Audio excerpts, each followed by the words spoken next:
تو ایسے لوگوں کو اللہ کے رسول صلی اللہ علیہ وسلم نصیحت فرماتے ہیں، او بھلے بندو حج کر لو، اس لیے کہ آئندہ سال کوئی پتہ نہیں کہ تم حج کر بھی سکو گے یا نہیں۔ اس لیے حج کرنے کی سعادت کا مزہ اس وقت زیادہ آتا ہے جب انسان ہمت والا ہو، طاقت والا ہو، جوان ہو۔ یہ واقعی صحیح بات ہے کہ انسان جب وہاں پہنچتا ہے تو اس کو وہ موسم یا وہ ماحول نہیں ملتا جو اس کو اپنے ارد گرد میں، دوسرے ملک میں یا اپنے ارد گرد میں ملتا ہے۔ ہمارے ہاں کم از کم یہ ہے کہ گھر میں ایک ٹھنڈا ماحول ہے، باہر نکلتے ہیں تو پارک ہیں، درخت ہیں، ان میں پھول ہیں، کچھ خوبصورتی ہے۔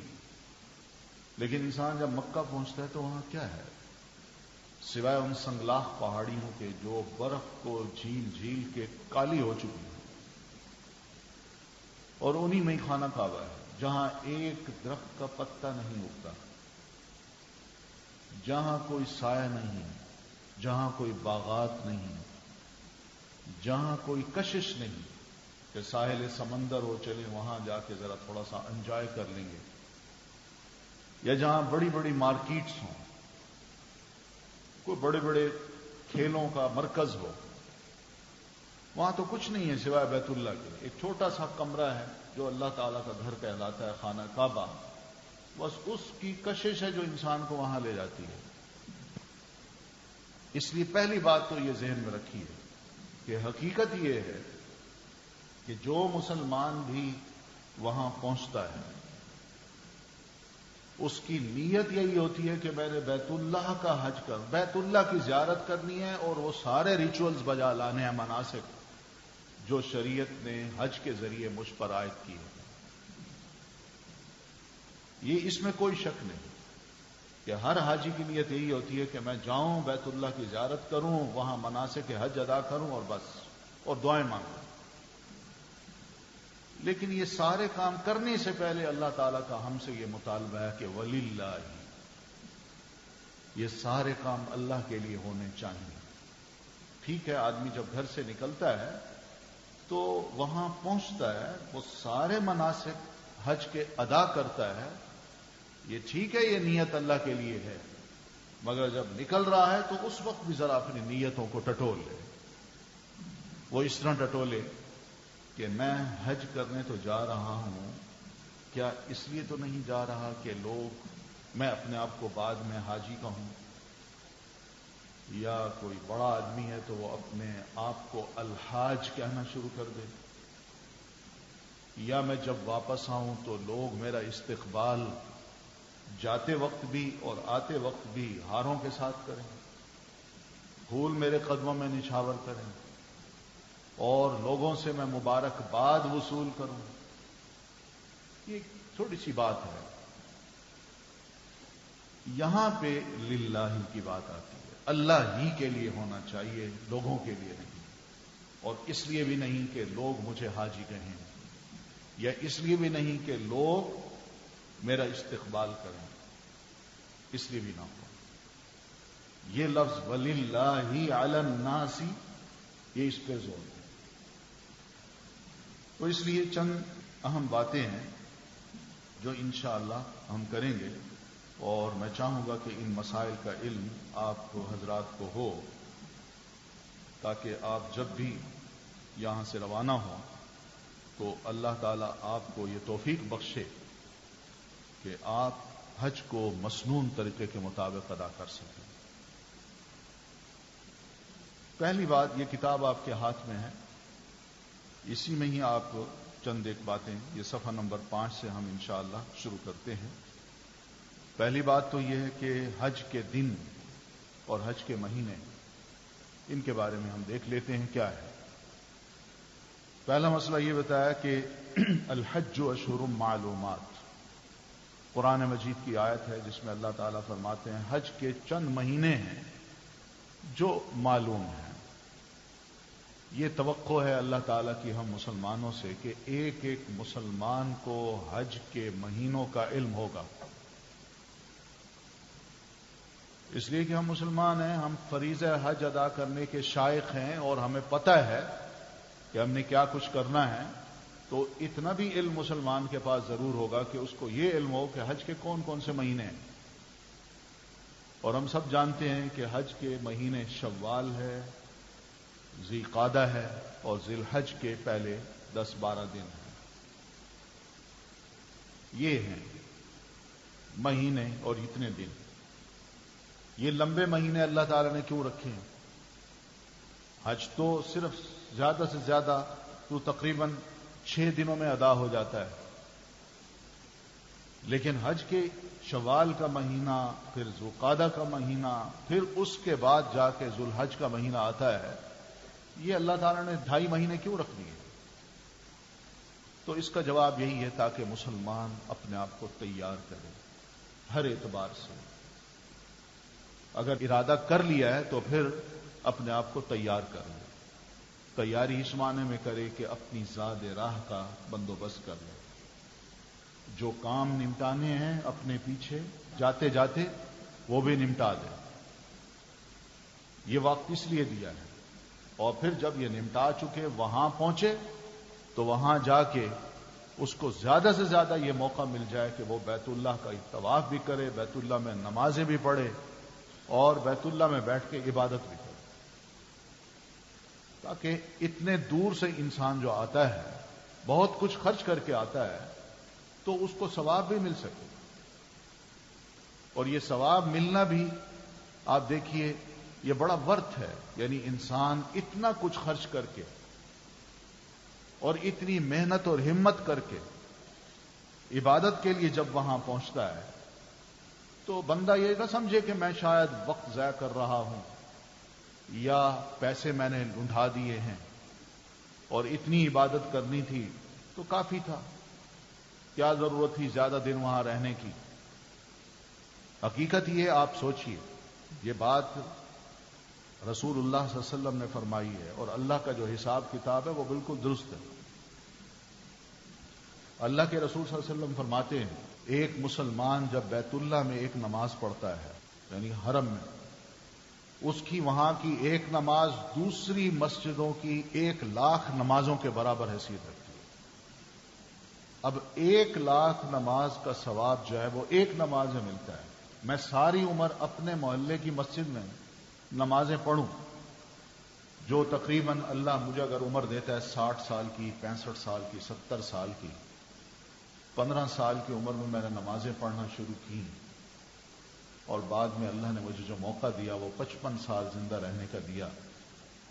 55 سال نماز میں سستی بھی ہو جاتی ہے، نمازیں آگے پیچھے بھی ہو جاتی ہیں، نمازیں قضا بھی ہو جاتی ہیں، بہت سی نمازیں رہ بھی جاتی ہیں،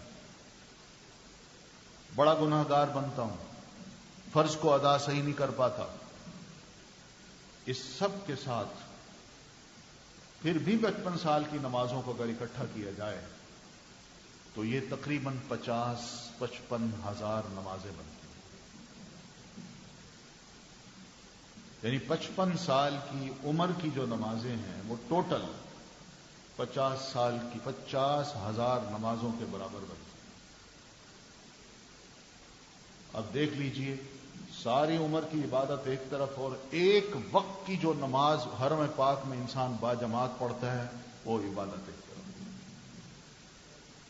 یہیں سے بندہ اندازہ کر لے کہ میں نے جو خرچ کیا ہے، جو اپنے آپ کو مشکل میں ڈالا ہے، جتنی قربانی دی ہے، اور میں یہاں پہنچا ہوں، ایک ایک نماز کا مجھے اللہ اگر اتنا ثواب دے رہا ہے تو یہ تو بہت بڑی کمائی ہے، یعنی بہت بڑی سعادت ہے، کمائی ہے، جو اللہ تعالیٰ نے مجھے نصیب کی کہ میں یہاں آیا، توفیق بخشی کہ میں یہاں نمازیں پڑھوں۔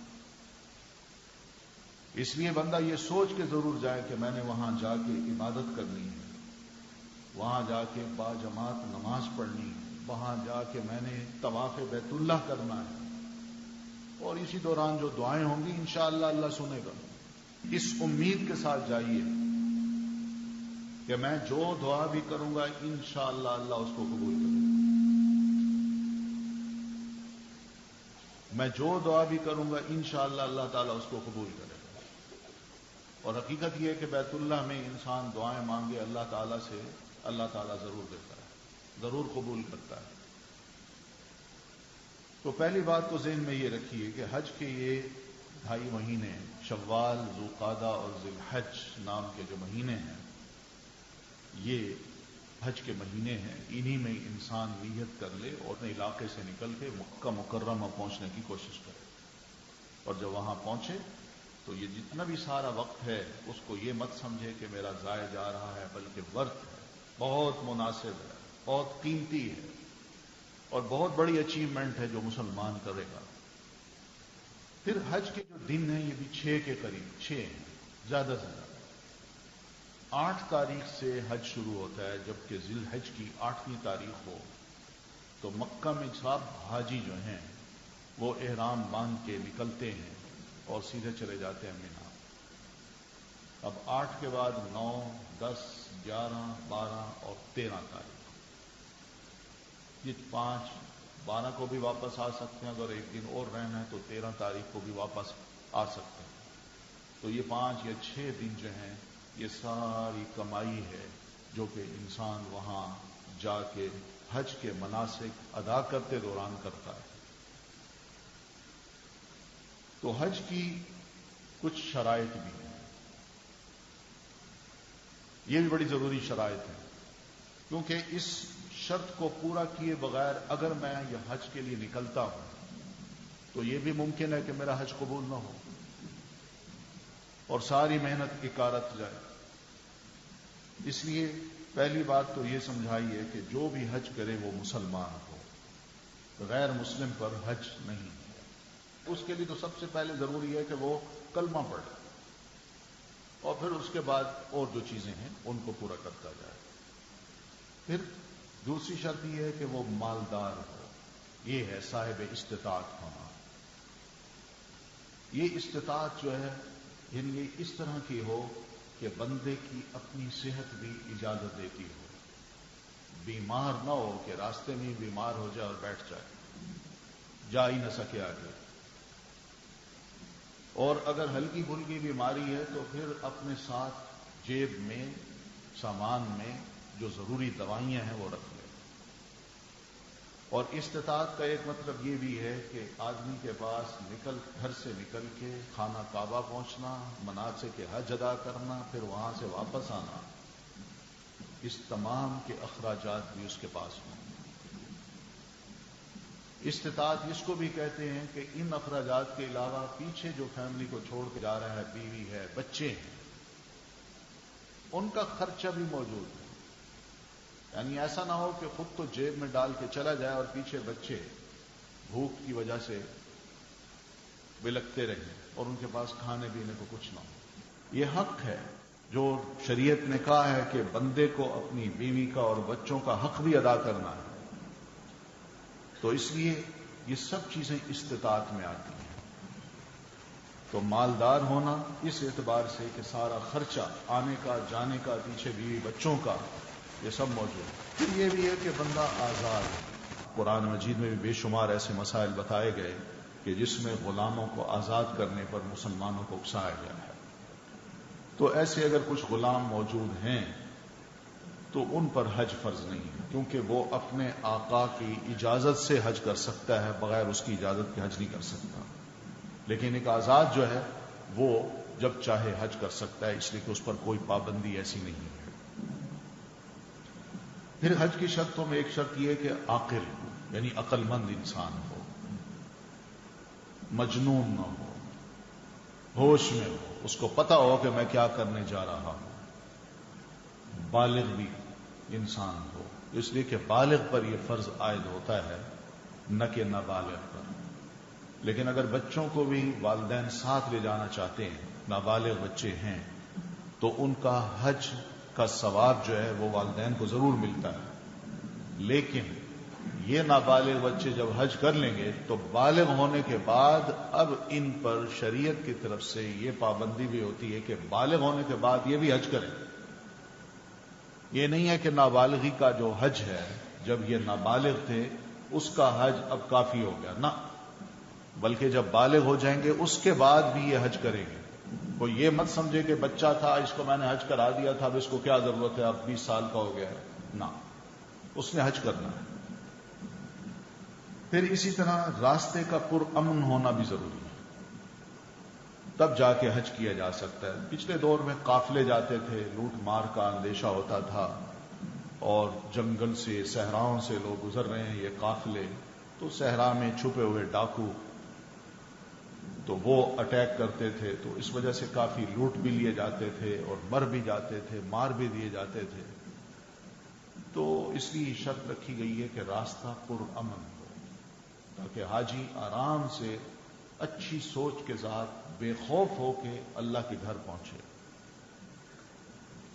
حکومت کی طرف سے رکاوٹ بھی نہ ہو، اس لیے کہ حکومت بعض اوقات کچھ پابندیاں لگا دیتی ہے۔ مثال کے طور پر یہ کہ جس شخص نے پہلے حج کیا ہوا ہے وہ اس سال نہ کرے، یعنی پچھلے سال اگر حج کیا تو وہ اس سال نہ کرے، تو ایسی صورت میں وہ نہ کرے، اس لیے کہ دوسروں کو موقع دیا جائے، یہ وجہ ہے۔ پھر اسی طرح عورتوں کے لیے مزید 2 شرائط ہیں۔ ایک شرط یہ ہے کہ وہ اکیلی حج نہیں کر سکتی جب تک کہ اس کے ساتھ اس کا محرم نہ ہو۔ محرم شوہر بھی ہو سکتا ہے، شوہر اگر مصروف ہے تو بھائی بھی ہو سکتا ہے، بھائی اگر مصروف ہے تو بیٹا بھی ہو سکتا ہے، والد بھی ہو سکتے ہیں، کوئی نہ کوئی بہرحال ضرور اس کے ساتھ ہونا چاہیے جو اس کا محرم ہو، بغیر محرم کے وہ حج ادا نہیں کر سکتے۔ امام شافعی رحمۃ اللہ علیہ نے یا ان کی فقہ میں اس بات کی اتنی اجازت ہے کہ اگر عورتوں کا ایک گروپ ہے، 9 10 15 20 25 خواتین ہیں، جو ایک گروپ ہے یہ حج کرنا چاہتا ہے، تو یہ گروپ جو ہے اس صورت میں حج کر سکتا ہے جبکہ راستہ پرامن ہو، اور ایسے گروپ کو اپنے ساتھ محرم رکھنے کی ضرورت نہیں ہے، وہ جا سکتی ہے۔ ان کی طرف سے اتنی اس فقہ میں اتنی اجازت ہے، لیکن یہ اجازت بھی فقہ کی کتابوں میں بے شک ہو، مگر سعودی گورنمنٹ بغیر محرم کے کسی عورت کو اجازت نہیں دیتی اور نہ ہی وہ سٹیمپ لگاتی ہے۔ پھر عورت حالت عدت میں نہ ہو، شوہر فوت ہو گیا ہے، 2 مہینے 2.5 مہینے 3 مہینے ہو گئے ہیں یا 4 مہینے بھی ہو گئے، لیکن ٹکٹ جو ہے 4 مہینے گزرنے کے بعد مل رہی ہے، سیٹ اس دن کی بک ہوتی ہے، جو 4 مہینے گزرنے کے بعد اگلا دن جو ہے اس دن سیٹ ملتی ہے، تو یہ حالت عدت ہے، اس میں مت نکلے۔ 4 مہینے 9 دن بھی گزر جاتے ہیں تو 9ویں دن بھی وہ نہیں جا سکتی، بلکہ 11ویں دن وہ گھر سے نکلے گی۔ اس لیے جو شریعت کا حکم ہے اس کی پابندی عورت کے لیے بڑا ضروری ہے۔ تو یہ چند ایک شرائط ہیں۔ پھر جب ہم حج کرتے ہیں تو اس حج کی کچھ قسمیں ہیں، نیت ڈیپینڈ کرتا ہے، نیت ہماری کیا ہے۔ ایک نیت یہ ہو سکتی ہے کہ میں حج کروں گا، جا کے میں نے کوئی عمرہ نہیں کرنا، بس جہاز میں ہی میں احرام باندھوں گا اور جا کے حرم میں بیٹھ جاؤں گا، عبادات کروں گا، نمازیں پڑھوں گا، جب حج کے دن آئیں گے 8ویں تاریخ کو تو یہی احرام جو میں نے پہنا ہوا ہے یہ پہن کے میں سیدھا منا چلا جاؤں گا اور میں حج کے مناسک ادا کروں گا۔ بس صرف حج کرنے کی نیت ہے اور اس میں کوئی عمرہ کرنے کی نیت نہیں ہے، تو یہ حج کی نیت حج افراد کہلاتی ہے۔ یہ پہلی قسم ہے، حج افراد۔ افراد کا مطلب فرد سے ہے، اکیلا، یعنی نیت یہ ہو کہ میں نے صرف حج کرنا۔ اور پھر دوسری نیت ہے حج قران کی۔ قران کا مطلب ہے ملانا، وہ اس طرح کہ حاجی اپنی نیت کو عمرہ اور حج دونوں سے ملا دیتا ہے۔ مثلا وہ یہ کہتا ہے کہ میں جاؤں گا جہاز سے ہی، جو احرام باندھوں گا میری نیت یہ ہوگی کہ پہلے جا کے میں نے عمرہ کرنا ہے اور عمرے کے بعد میں احرام نہیں کھولوں گا، اور یہ کنٹینیو رہے گا، جاری رہے گا، کب تک؟ جب 8ویں تاریخ آئے گی تو اسی احرام کے ساتھ میں منا پہنچوں گا اور حج کے مناسک ادا کر کے اس کے بعد آخر میں احرام کھولوں گا۔ تو وہ کیا کرتا ہے حاجی؟ عمرہ اور حج دونوں کو ملا لیتا ہے کہ اس دوران میں نے احرام نہیں کھولنا، احرام ایک ہی رہے گا۔ تو یہ بھی بڑا مشکل کام ہے، لیکن ثواب الگ ہے۔ تو یہ نیت بھی حج قران کہلاتی ہے۔ ایک اور نیت ہے جس کو حج تمتع کہتے ہیں۔ تمتع اس کا مطلب ہے فائدہ اٹھانا. وہ فائدہ کیا ہے کہ انسان یہ نیت کرتا ہے کہ میں احرام باندھ رہا ہوں اور میقات کراس کر کے جب مکہ پہنچوں گا تو سب سے پہلے میں عمرہ کروں گا اور عمرہ کرنے کے بعد احرام میں اپنا کھول دوں گا اور اپنے آپ کو وہاں اس طرح رکھوں گا جیسے میں اپنے گھر میں رہتا ہوں. اور پھر اس کے بعد جب 8ویں تاریخ آئے گی تو اپنے گھر سے ہی اپنے ہوٹل سے ہی اپنا احرام باندھ کے میں مینا چلا جاؤں. تو یہ درمیان میں جو احرام کھولنے کا فائدہ ہوتا ہے اس وجہ سے اس کو حج تمتع کہتے ہیں. تو یہ 3 نیتیں ہیں. تینوں حج ویلڈ ہیں, تینوں حج کی نیتیں کی جا سکتی ہیں, مگر اللہ کے رسول صلی اللہ علیہ وسلم نے جو روایات جس کی تائید کرتی ہیں وہ یہ ہے کہ اللہ کے رسول صلی اللہ علیہ وسلم نے حج تمتع کیا ہے. آپ تشریف لے گئے, آپ نے عمرہ کیا, احرام کھول دیا, آپ کی ازواج مطہرات آپ کے ساتھ ہیں, اور پھر اس کے بعد جب 8ویں تاریخ آئی آپ نے پھر احرام باندھا اور آپ مینا تشریف لے گئے, حج کے تمام مناسک ادا کیے اور اس کے بعد احرام کھولا. تو یہ درمیان میں جو وقت ملتا ہے انسان کو آزاد ہونے کا اور اس میں بالکل وہ ایسے ہی رہتا ہے جیسے اپنے گھر میں رہتا ہے, تو اس کو کہتے ہیں حج تمتع. تو یہ نیتیں جو ہیں یہ کی جا سکتی ہیں. حج کے جو ارکان ہیں یہ بھی سمجھ لیجیے. رکن کہتے ہیں پلر کو, اور پلر پہ ہی عمارت کھڑی ہوتی ہے, اور یہ پلر اگر کوئی ایک نہ ہو تو یا تو دم آتا ہے یا حج ختم ہوتا ہے. یعنی حج کرنے کا ثواب نہیں ملتا, حج کو اس نے جاری رکھنا ہے, وہ کرتا رہے, اور لیکن اگلے سال اس نے پورا حج کرنا ہوگا پھر دوبارہ. وہ کیا ہے؟ پہلی بات ہے احرام کی. بغیر احرام باندھے میقات کو کراس نہ کرے. اگر اس نے کراس کر لیا ہے تو واپس پلٹے. میقات کو پھر کراس کر کے پھر واپس آئے اور احرام باندھ کے میقات کو کراس کرے. پھر دوسرا رکن ہے وقوف عرفہ. عرفات میں 9ویں تاریخ کو جب حاجی پہنچتا ہے تو اس کے لیے بڑا وقت ہوتا ہے. یعنی فجر کے وقت وہ پہنچتا ہے اور مغرب سورج غروب ہونے تک وہاں رہتا ہے. یہ ٹائم ہے فجر سے لے کر مغرب غروب ہونے تک, سورج کے غروب ہونے تک کا جو لمبا ٹائم ہے, اس میں کسی بھی لمحے تھوڑی دیر کے لیے کھڑا ہو جاتا ہے اور قبلہ کی طرف رک کر کے دعائیں کرتا ہے, تھوڑی دیر کے لیے بے شک کرتا ہے, تو یہ اس کا وقوف ہو گیا. اور یہ وقوف اتنا اہم ہے کہ اللہ کے رسول فرماتے ہیں پورے حج کی جو روح ہے, یا پورا حج سمجھ لیجئے الحج عرفہ. حج نام ہی عرفہ کے میدان میں, عرفات کے میدان میں کھڑے ہونے کا ہے. تو وہاں انسان کھڑا ہوتا ہے, تھوڑی دیر کے لیے بھی دعا کرتا ہے, بس یہ اہم رکن اس کا ادا ہوتا ہے. تمام مناسک حج ادا کرنے کے بعد اپنا سر بھی منڈا لے, قربانی بھی کر لے, پھر اس کے بعد جاتا ہے انسان آخری جو چیز ہے, یعنی اس سے پہلے وہ قربانی بھی کر لیتا ہے اور سر بھی منڈا لیتا ہے, یہ مرد حضرات کے لیے. پھر اس کے بعد وہ احرام اتار دیتا ہے. اس کو کہتے ہیں تحلل اول. تحلل اول سے مراد یہ کہ پہلا یہ مرحلہ ہے جس میں انسان حلال ہو رہا ہے. حلال کا مطلب یہ کہ احرام اب کھول رہا ہے, اپنے لیے وہ چیزیں جائز کر رہا ہے جو احرام کی حالت میں ناجائز ہوتی ہیں. تو اس تحلل اول کے بعد ابھی بھی اس پر پابندیاں ہیں, بس اتنی اجازت دی ہے کہ اس نے احرام کھولنا ہے, ابھی کچھ اور نہیں کرنا. تو پھر اس کے بعد یہ ہے کہ انسان آئے بیت اللہ اور طواف زیارہ کرے. اب طواف زیارہ کے بعد بندہ اب آزاد ہو جاتا ہے. اب یہ ہے تحلل ثانی, اب اس کا احرام کھل گیا, اب آزاد ہو گیا. پھر اسی طرح طواف زیارہ میں سعی بھی کرنی ہے, صفا اور مروہ کی. یہ بھی ضروری ہے، یہ بھی رہنا چاہیے۔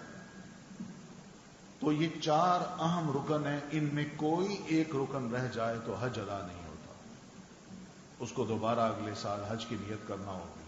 لیکن اب سوال یہ ہے کہ چلیں رکن رہ گیا تو اب حج چھوڑ دے، نہ، وہ کرتا رہے، اپنے آپ کو یعنی عبادت کرے، تمام مناسک ادا کرے۔ اللہ ہو سکتا ہے کچھ نہ کچھ ثواب تو دے گا، غلطی ہو گئی، لیکن اس غلطی کا یہ مطلب نہیں ہے کہ انسان نیکیوں سے محروم ہو جائے، بلکہ نیکسٹ ایئر جو ہے وہ اس حج کو ادا کرنے کی نیت کر لے کہ اللہ انشاءاللہ نیکسٹ ایئر میں اپنے حج کو پوری پابندی کے ساتھ، تمام ارکان کو پورے خیال کے ساتھ ادا کروں گا۔ پھر حج کے کچھ واجبات ہیں، مثال کے طور پر میقات سے احرام کی نیت کرنا۔ اب عموماً ہم جہاز پہ جب سوار ہو کے جاتے ہیں تو جدہ آنے سے پہلے ہی جہاز میں اعلان کر دیا جاتا ہے کہ جس نے احرام باندھنا ہے باندھ لے۔ اگر جہاز میں موقع نہیں ملتا تو بہتر یہ ہے کہ جہاز پر سوار ہونے سے پہلے ہی احرام باندھ لے، اور اگر جہاز نہیں باندھنا ہے تو پھر الرٹ رہے، کیونکہ وہ آدھا گھنٹہ پہلے ہی اناؤنسمنٹ کر دیتے ہیں کہ بھئی میقات آنے والی ہے، جس نے احرام باندھنا ہے باندھ لے، اور جس نے نیت کرنی ہے وہ بھی کر لے۔ تو اس لیے پہلا کام تو یہ ہے کہ میقات سے احرام کی نیت کرنی ہے۔ پھر زوال آفتاب کے بعد مغرب تک عرفات میں وقوف کرنا ہے، یہ بھی ہے۔ جو ہی سورج جھکتا ہے مغرب کی طرف تو یہ زوال شروع ہو جاتا ہے۔ اس وقت سے لے کر مغرب کے شروع ہونے تک، یعنی سورج کے غروب ہونے تک کا جو وقفہ ہے، یہ سب وقوف عرفات کے لیے۔ اور وقوف عرفات کا مطلب یہ کہ عرفات کے کسی بھی جگہ، میدان میں کسی بھی جگہ، چاہے خیمے کے اندر ہو، خیمے کے باہر ہو، یا کوئی دیوار ہے اس کی اوٹ میں ہو، کہیں بھی کھڑا ہو کے قبلہ کی طرف رخ کر کے آدمی کھڑا ہو کے دعائیں مانگے۔ یہ دعائیں مانگنا جو ہے یہ اصل چیز ہے، یہ بہت اہم چیز ہے۔ اس کے بارے میں حدیث میں یہ آتا ہے کہ اللہ کے رسول صلی اللہ علیہ وسلم فرماتے ہیں کہ حاجی جب میدان عرفات میں وقوف کرتا ہے تو اس وقت شیطان کی یہ حالت ہوتی ہے کہ وہ مٹی اٹھا کے اپنے سر پہ ڈالتا ہے اور ہائے وائے کرتا ہے، کہتا ہے یہ جو لوگ کھڑے ہیں نا میدان میں نے ان پر بڑی محنت کی ہے، بڑی محنت کی تھی، ان سے بڑے غلط کام کروائے تھے، بہت گناہ کروائے تھے، لیکن یہ یہاں آ کے آج اپنے سارے گناہ معاف کرا چکا ہے، اس لیے مجھے افسوس ہے اس بات کا۔ یہ نبی علیہ الصلوۃ والتسلیم کا ارشاد ہے۔ اس لیے اس موقع کو ہم نے جانے نہیں دینا۔ حدیث میں یہ بھی آتا ہے، اللہ کے رسول صلی اللہ علیہ وسلم فرماتے ہیں میدان عرفات میں جب لوگ اکٹھے ہوتے ہیں، وقوف کر رہے ہوتے ہیں، تو اوپر اللہ تعالیٰ بھی اس سارے منظر کو دیکھ رہا ہوتا ہے اور اسے پتہ ہے بندے کون ہیں، کیا کرنے آئے ہیں، لیکن بندوں کی اس حیثیت کو اور ان کے اس مقام کو فرشتوں میں اللہ تعالیٰ یوں متعارف کراتا ہے۔ فرشتوں سے اللہ پوچھتا ہے یہ کون ہے؟ وہ عرض کرتے ہیں اللہ یہ حاجی ہے۔ یہ کیا کرنے آئے ہیں؟ کہ اللہ اس میدان میں اکٹھے ہوئے ہیں اور تجھ سے دعا کرنا چاہتے ہیں، تجھ سے مانگنا چاہتے ہیں کہ اللہ تو ہمارے گناہ معاف کر دے۔ تو اللہ تعالیٰ فرماتے ہیں اچھا چلو ٹھیک ہے، فرشتوں تم گواہ رہو، جتنے بھی حاجی اس میدان میں کھڑے ہیں میں ان سب کے گناہ معاف کرتا ہوں۔ تو اس وجہ سے یہ بہت بڑا کام ہے، بہت بڑا کام ہے۔ تو یہ وقوف جو ہے یہ کرنے کا بڑا ثواب ہے۔ بعض اسلاف میں تو یہ بات ملتی ہے کہ وہ اتنا لمبا وقوف کرتے تھے، اتنی لمبی دعائیں کریں، تو بات یہ بھی ہے نا ہمیں دعائیں مانگنا نہیں آتا، جس کو کہتے ہیں نا صحیح منگتا، ہم منگتے نہیں ہیں، ہمیں مانگنا نہیں آتا، ہمیں پتہ نہیں ہے ہم نے دعائیں کیا کرنی ہیں۔ کچھ مانگنا، انسان فقیر ہو، محتاج ہو، اس کو پتہ ہو کہ دکھ، بھوک، افلاس، مشکلات وہ کیا کیا ہیں، تو وہ اپنی ان تمام مشکلات کو اور دکھوں کو اپنے ذہن میں رکھ کے ایک امیر کے سامنے روتا ہے اور کہتا ہے مجھے کچھ دو، خدا کے لیے مجھے دو کچھ، میرے بچے بھوکے ہیں، بیمار ہیں، اور فلاں بیمار ہے، اس کا میں علاج کرانے جاتا ہوں، ساری دولت میری لگ گئی ہے مگر میرے پاس سرمایہ نہیں ہے، مر جائے گا بچہ، پلیز میرے ساتھ تعاون کرو۔ کس طرح انسان اپنا دکھڑا دوسرے کے آگے پیش کرتا ہے، مگر حقیقت یہ ہے کہ ہم اپنے دکھڑوں کو رب کے آگے پیش کرنا نہیں جانتے. ہم صرف چھوٹی سی دعا مانگتے ہیں کہ اللہ دنیا میں مجھے پرسکون رکھ، دنیا میں مجھے یہ دے دے، میری یہ خواہش ہے مجھے یہ مل جائے، میری یہ خواہش ہے میری اچھی جگہ شادی ہو جائے، میری یہ خواہش ہے میری اچھی جاب ہو جائے، میری اچھی خواہش ہے میری ترقی ہو جائے، میرے کاروبار میں برکت. زیادہ سے زیادہ دنیاوی دعائیں ہوتی ہیں، مگر جو آخرت کی دعائیں ہیں جس کو حسنہ کہتے ہیں، حسنہ، بہت کم لوگ ہیں جو ایسی دعاؤں کو یاد رکھتے ہیں، یہ جانتے ہیں. نبی علیہ الصلوۃ والتسلیم نے جب وقوف کیا تھا تو صحابہ کرام میں جابر رضی اللہ تعالیٰ عنہ نبی علیہ الصلوۃ والتسلیم کے وقوف کی پوری ایک لائیو سٹوری بیان کرتے ہیں کہ آپ صلی اللہ علیہ وسلم نے کس طرح حج سٹارٹ کیا اور کس طرح یہ ختم ہوا. بہت سے اور صحابہ بھی اس کو بیان کرتے ہیں جن کو موقع ملا آپ کے ساتھ رہنے کا، تھوڑے لمحے کے لیے آپ کو دیکھنے کا کہ آپ کس طرح یہ ریچولز ادا کر رہے ہیں، تو ان میں یہ روایات بھی ملتی ہیں کہ اللہ کے رسول صلی اللہ علیہ وسلم وقوف عرفہ میں آپ جب دعا کرتے ہیں تو آپ کی یہ حالت تھی کہ ان دعاؤں میں آپ کے ہاتھ کپ کپا رہے تھے اور آنکھوں سے آنسوں کی جھڑی لگی ہوئی تھی اور خوب رو رہے تھے، بہت رو رہے تھے. بڑی لمبی دعا کی آپ نے، بڑی لمبی دعا کی.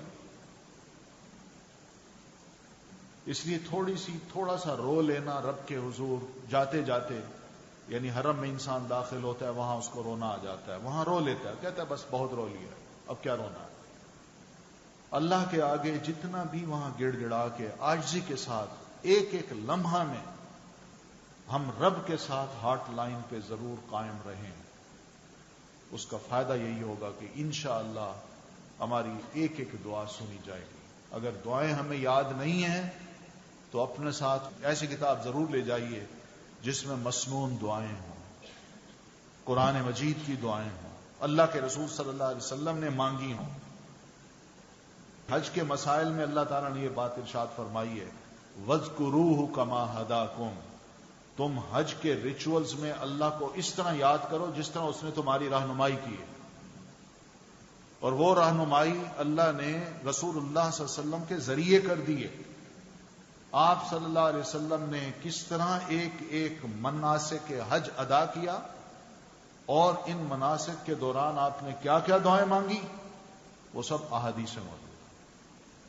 بڑی خوبصورت دعائیں، بڑی کمپریہنسو سی، بہت ہی اچھی. وہم و گمان ہی نہیں ہوتا کہ مجھے ایسی دعا مانگنی چاہیے، مگر جب وہ بندہ دعائیں پڑھتا ہے تو دل کرتا ہے کہ واقعی یہ دعا بھی مانگنی چاہیے تھی.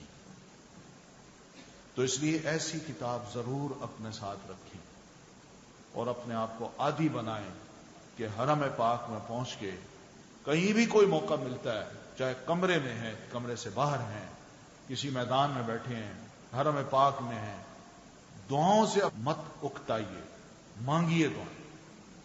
اللہ تعالیٰ انشاءاللہ سنتا ہے وہ دعائیں. پھر اس کے بعد یہ ہے کہ رات مزدلفہ میں گزارنی ہے. عرفات سے واپس پلٹ کے جو ہی سورج غروب ہو تو آنا ہے مزدلفہ. مغرب کی نماز عرفات میں نہیں پڑھنی، خیر یہ مسائل آپ دیکھیں گے. تو سورج غروب ہوتے ہی وہاں سے چل پڑنا ہے، مزدلفہ آنا ہے. اور جب بھی مزدلفہ پہنچے، چاہے آدھی رات گزر جائے، چاہے رات کا تھوڑا حصہ باقی ہو، مزدلفہ جو ہی پہنچیں تو وہاں پہنچ کے ہم نے مغرب اور عشاء کی نماز اکٹھی پڑھنی ہے. پہلے مغرب پڑھ لینی ہے، پھر عشاء کی پڑھنی ہے، اور عشاء کی نماز بھی قصر کرنی ہے. یہ پڑھ کے پھر رات کا جو باقی حصہ ہے وہاں لیٹ کے آرام کر کے ہم نے گزارنا ہے تاکہ تھوڑا سا ریسٹ مل جائے. آگے جو وقت آ رہا ہے وہ بھی ذرا تھوڑا سا محنت کا ہے. اس لیے اللہ تعالیٰ نے کنٹینیوسلی مسلسل ہمیں یہ نہیں کہا کہ بس دوڑ لگی رہے، بھاگتے رہو، ذکر اذکار کرتے رہو، کہیں چین نہ تمہیں نصیب نہ ہو، نہ، ایسا نہیں. اس لیے وہاں کھلا میدان ہے، کھلے میدان میں کہیں بھی جہاں چادر بچھ سکتی ہے بچھا دیجئے، بیٹھ جائیے، دعائیں بھی کیجئے، تھوڑا سا سستا بھی لیجئے، لیٹ بھی جائیے، آنکھ بھی لگ جائے تو کوئی حرج نہیں، لیکن فجر کی نماز با جماعت پڑھنی۔ پھر فجر کی نماز کے بعد مزدلفہ میں ایک مشعر الحرام نام کی جگہ، ایک پہاڑی ہے، وہاں آنا ہے، وہاں کھڑے ہو کے رب کے حضور دعائیں کریں۔ اور ایسے وقت کی جو دعا ہے اللہ تعالیٰ نے قرآن مجید میں بیان کی ہے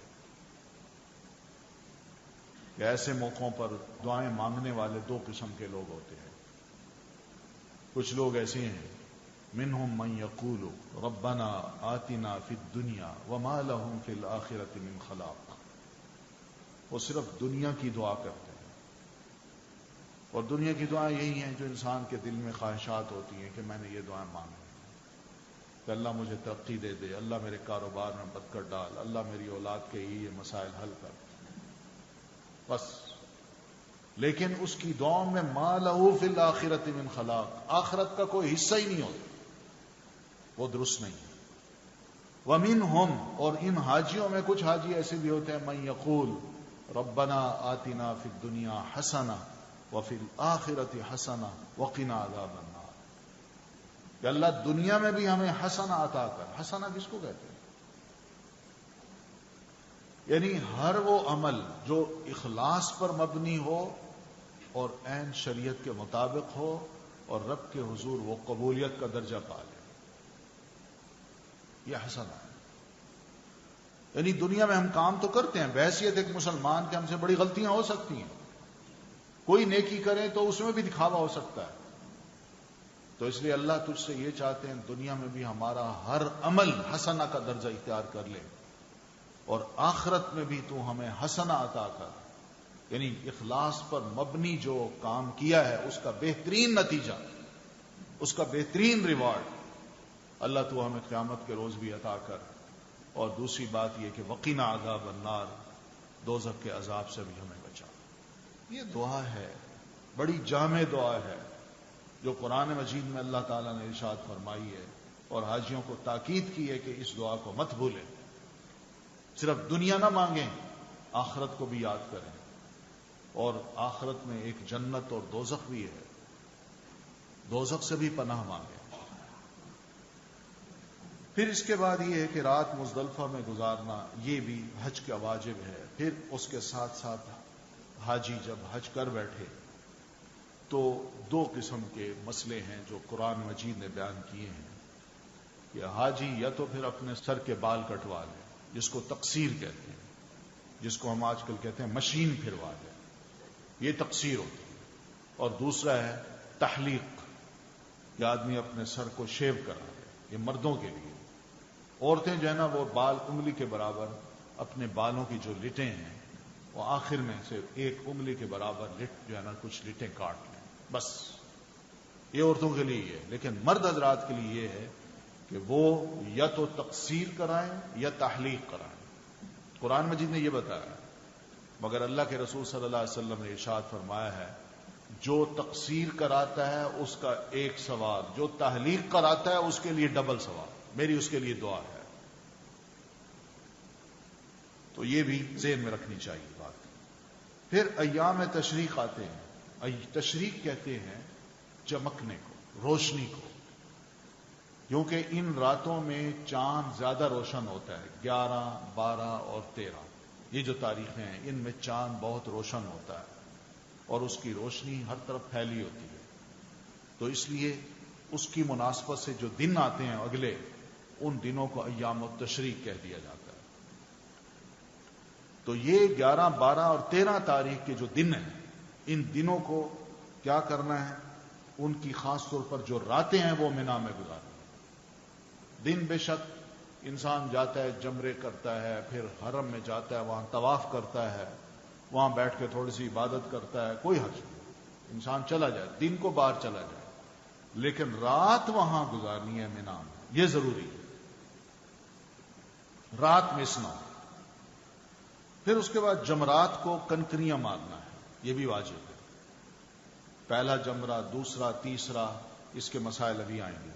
پھر آخر میں طواف وداع کرنا ہے، جب سارے حج ہو جائیں، حج کے ریچولز ادا ہو گئے، بندہ حج کر کے فارغ ہو گیا، کچھ دن اس کو مکہ میں رہنا ہے، پھر مدینہ جانا ہے، مدینہ سے واپس آ کے پھر احرام باندھ، کچھ نیتیں ہوتی ہیں انسان کی، میں دوبارہ عمرہ کر لوں، بہرحال جب بھی کرنا ہے، وہ سب کچھ کرنے کے بعد جب اس کی ٹکٹ کا وقت آ گیا کہ میں نے اب ایئرپورٹ پہنچنا ہے، تو ایک دن پہلے یا نکلنے سے پہلے وہ طواف وداع کرے، یعنی خدا حافظ کرے اللہ کے گھر کو. تو یہ طواف وداع ہوتا ہے. اس کے بعد پھر وہ نکلے، ٹیکسی میں بیٹھے، جدہ آ جائے ایئرپورٹ اور واپس آ جائے. تو یہ جو واجبات ہیں، ان میں سے اگر کوئی واجب رہ جائے یا اس میں کسی قسم کی کوئی غلطی ہو جائے اور اس کو لوٹانا ممکن نہ ہو، اس لیے کہ وقت ہی نہیں ہے یا مشکل ہے، تو ایسی صورت میں وہ دم یا فدیہ دے سکتا ہے. دم کا مطلب یہ کہ قربانی وہیں کروا لے،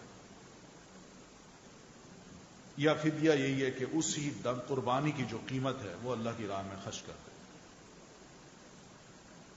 حاجی جب نکلتا ہے اپنے گھر سے تو اس کے لیے چند اہم ہدایات ہیں جو اس کتاب میں لکھی گئی ہیں. پہلی بات یہ کہ اپنی نیت اللہ رب العالمین کے لیے خالص کر لے. قرض اگر ذمہ ہو تو اس کو ادا کر دے، یہ ضروری ہے، اس لیے کہ جب تک قرض ادا نہیں ہوتا اس پر حج واجب نہیں ہے، فرض نہیں ہے. پہلے فرض یہی ہے کہ وہ قرض ادا کرے. تو اگر قسطوں میں وہ قرض ادا کر رہا ہے تو ٹھیک ہے، اور اس کے پاس پھر بھی اتنی سخت ہے کہ وہ جا سکتا ہے تو ٹھیک ہے، پھر چلا جائے. لیکن نہ قرض ادا کر رہا ہے اور جو مانگنے والا ہے وہ مانگتا ہے اور یہ دے بھی سکتا ہے مگر نہیں دے رہا، میں کہتا ہے میں حج کروں گا، تو ایسی صورت میں اس کے لیے پہلی فرض یہی ہے کہ وہ اپنا قرض ادا کر دے. پھر یہ ہے کہ کوئی اگر خاص کوئی کام ہے، خاص باتیں ہیں، مثال کے طور پر بینک میں کچھ پیسے پڑے ہیں، سونا پڑا ہے، اسی طرح کچھ جائیداد ہے، وہ سب پڑی ہے، حاجی جا رہا ہے، اس کو یہ خیال آتا ہے پتہ نہیں میں زندہ واپس آتا ہوں کہ نہیں آتا، کیونکہ پتہ نہیں ہوتا نا، انسان کا کوئی پتہ نہیں، سفر میں جاتا ہے کوئی پتہ نہیں واپس آتا بھی ہے کہ. تو ایسی صورت میں اس کو کچھ وصیتیں کر لینی چاہیے یا لکھ لینی چاہیے کہ بیٹا یہ پیسہ ہے بینک میں اتنا پڑا ہے، خدا نخواستہ اگر مجھے کچھ ہو جائے تو یہ پیسہ آپس میں یوں تقسیم کر لینا شریعت کے مطابق، یہ پراپرٹی ہے اس کو بھی تقسیم کر دینا، یہ چیز ہے اس کو یوں تقسیم کر، یہ فلاں کو دے دینا. یہ وصیتیں ضرور کر کے انسان لکھ کے اپنی اولاد میں کسی جو بڑا سمجھدار ہے اس کو وہ دے گا کہ بیٹا یہ اپنے پاس رکھ. کیونکہ یہ چیزیں جب ذہن میں ہوگی نا تو انسان کو آخرت بھی یاد آئے گی، کچھ خیال بھی آئے گا کہ واقعی بھائی میں اب جا رہا ہوں، پتہ نہیں اللہ سے مانگ تو لوں کچھ، ورنہ یہ چیزیں ذہن میں نہ ہو تو کہتے ہیں بس میں کل آ رہا ہوں، کیا ضرورت ہے لکھنے کی، اور وہ کل نہیں آ پاتا، لکھتا بھی نہیں ہے، تو اس کا نتیجہ یہ ہوتا ہے کہ اولاد میں مقدمے بازی شروع ہو جاتی ہے، وہ آپس میں لڑتے ہیں، بھائی جو تھے آپس میں وہ دشمن بن جاتے ہیں. تو اس لیے یہ چیزیں بڑی ضروری ہیں، انسان کو موت بھی یاد دلاتے ہیں اور پھر اس کے ساتھ ساتھ آخرت بھی، اور یہ بھی یاد دلاتے ہیں کہ بھئی یہاں ہمیشہ نہیں رہنا، عارضی زندگی. پھر اس کے بعد یہ بھی ہے کہ مصارف حج ہیں، یعنی حج میں جو کچھ بھی میں خرچہ کرنا جا رہا ہوں یہ یقین کر لیں یا جائزہ لے لیں کہ کیا یہ حلال رقم ہے یا خدا نخواستہ حرام تو اس میں شامل نہیں ہے، کوئی لوٹا ہوا مال تو نہیں ہے، جھوٹ سے کمایا ہوا مال تو نہیں ہے. یہ ذرا تھوڑا سا اس کو حلال کر کے انسان نکلے، اس کے بغیر نہ نکلے. اس لیے کہ حدیث میں یہ آتا ہے کہ ایک حاجی ہے جو دور دراز سے، کوئی بھی بندہ وہ دور دراز سے سفر کر کے پیدل چل کے نکلتا ہے، آتا ہے حرم پاک میں، اور اس کی حالت یہ کہ اس کے بال گرد سے اٹے ہوئے ہیں، پسینے سے شرابور ہے، کپڑے بڑے میلے مٹی والے، حالت اس کی بڑی خستہ، مگر وہ جب خانہ کعبہ میں آتا ہے اور آ کے اللہ سے دعا کرتا ہے، کہتے ہیں اللہ اللہ مجھے معاف کر، اللہ مجھے معاف کر. تو وہ ادھر رو رہا ہوتا ہے اور اللہ اس کی حالت بھی دیکھ رہا ہوتا ہے، مگر اس کے کام جو ہیں اس کو بھی اللہ دیکھ رہا ہوتا ہے. اس نے کام یہ کیا کہ آیا، جب وہ آیا تو اس کا مال کھا کے آیا تھا، اس کو گالیاں دے کے آیا تھا، اس کا حق مار کے آیا تھا، اور جب وہ آتا ہے یہاں دعائیں کرتا ہے، اللہ کے ہاں گڑ گڑاتا ہے، اللہ کے رسول فرماتے ہیں انا یستجاب لہ، اللہ اس کی یہ دعائیں کیسے سنے گا؟ تو اس لیے یہ بڑا ضروری ہے کہ انسان جب نکلے تو اپنی کمائی پر جو وہ حج کے مصارف میں شامل کرنا چاہتا ہے اس پر ذرا غور کر لے، دیکھ لے اچھی طرح کہ خدا نخواستہ ان میں کوئی غلط کام تو نہیں ہے۔ پھر یہ بھی ہے کہ حج کے لیے روحانی، جسمانی اور علمی تیاری بھی کرے، روحانی طور پر بھی اپنے آپ کو تیار کرے، دل کو مضبوط کرے کہ ہاں اللہ نے موقع دیا ہے، میں نے جا کے نیکیاں کرنی ہے، میں نے گناہ معاف کرانے ہیں، یہ فرض ہے، مجھے بڑا مزہ آئے گا، میں جا کے خوب عبادت کروں گا، اپنے آپ کو تیار کرے۔ اور روحانیت یہ بھی ہے کہ اپنے تیاری یہ بھی کرے کہ میں نے کوئی نماز وہاں با جماعت نہیں چھوڑنی، سب جماعت کے ساتھ پڑھنی ہے، اور جتنے بھی ریچولز ہیں ان کو صحیح طریقے سے ادا کرنا ہے، کوئی لڑائی جھگڑا فساد اس میں شریک نہیں ہونا، کسی کو گالی نہیں دینی، اپنی نظریں نیچے رکھنی ہے، روحانی طور پہ اپنا آپ کو یوں تیار کریں۔ یہ بڑی اہم چیزیں ہیں، ان تیاریوں کے ساتھ وہ نکلے، اور جسمانی طور پر بھی کوئی اچھا کھا لے، اچھا پی لے، اور اچھا پیسہ رکھے تاکہ راستے میں بھی اچھی خوراک کھائے، ایسی نہ ہو کہ ایسی خوراکیں کھائے جس سے بندہ بیمار ہو جائے۔ کوشش یہ کرے، کوئی نہیں، جہاں 10 ریال لگتے ہیں وہاں 15 یا 20 ریال لگا لے، لیکن اچھا خوراک کھائے گا، اچھا بدن بنے گا، عبادت کرنے میں مزہ آئے گا، ورنہ طبیعت سست پڑ جائے گی، عبادت کرنے میں مزہ نہیں آئے گا۔ آدمی یہ محسوس کرتا ہے میں بیمار ہوں، زیادہ تھک گیا ہوں، میں نہیں جا سکتا، میں یہیں پڑھ لیتا ہوں، بہت بڑی محرومی ہوتی ہے۔ اس لیے یہ چیزیں خاص طور پر کوشش یہ کیجیے کہ وہاں جا کے اچھی سے اچھی خوراک کھائیے۔ یہ جو جوسز ملتے ہیں، جو ٹھنڈے یخ ہوتے ہیں، اکثر و بیشتر لوگ اس سے بیمار ہوتے ہیں۔ ادھر گرمی ہے، ادھر ٹھنڈا جوس چلایا جا رہا ہے، حلق گرم ہے، ٹھنڈا یخ جو جوس ہے وہ گلے میں پہنچتا ہے۔ یہ ٹھنڈا یخ پانی انسان جب پیتا ہے تو اس سے گلا پکڑا گیا، اور جو ہی گلا پکڑا گیا وہیں سے ایک شروع ہو جاتا ہے، پہلے سر کا درد، پھر اگلی تکلیفیں، پھر بخار۔ اس لیے سادگی کے ساتھ سادہ چیزیں لیکن اچھی چیزیں وہ انسان کھائے اور اچھی چیزیں پیے۔ حرم میں جاتا ہے، بڑا شوق ہوتا ہے کہ میں زمزم پی لوں۔ اب زمزم کے وہاں جو کولر رکھے ہوئے ہیں ان کولرز پہ سب کولر ٹھنڈے ہوتے ہیں، ایک کولر درمیان میں ایسا ہوتا ہے جس کو لکھا ہوتا ہے کہ ناٹ کولڈ، عربی میں لکھا ہوتا ہے غیر مبرد، یہ ٹھنڈا نہیں ہے پانی۔ اب انسان گرمی سے جو ہی ٹھنڈے ماحول میں جاتا ہے اور ٹھنڈا یخ پانی جب پیتا ہے وہاں بھی گل میں پکڑا جاتا ہے۔ تو وہاں ذرا سمجھداری سے یہی کرے کہ آدمی وہاں پہ پہلے گرم پانی جو درمیان میں پڑا ہے اس کو ڈالے، اور پھر اس میں تھوڑا سا ٹھنڈا مکس کر کے اس کو نارمل سا پانی بنا کے پی لے، وہ زیادہ بہتر رہتا ہے۔ تو اس طرح کی ذرا تھوڑی سی سمجھداری کے ساتھ ان چیزوں کو ہم نے لینا ہے، اور جسمانی طور پر بھی اپنے آپ کو ایکٹیو رکھنا ہے۔ پھر علمی تیاری بھی کرنی ہے۔ علمی سے مراد یہ کہ مجھے یہ پتا ہو کہ میں حج کرنے جا رہا ہوں، حج کے جو مناسک ہیں وہ میں نے کس طرح ادا کرنے ہیں، کچھ دعائیں بھی میں یاد کروں، تو یہ سب چیزیں مجھے پتا ہوں، جائز ناجائز کا اور غلط اور صحیح کا پتا ہو، یہ علمی تیاری ہے۔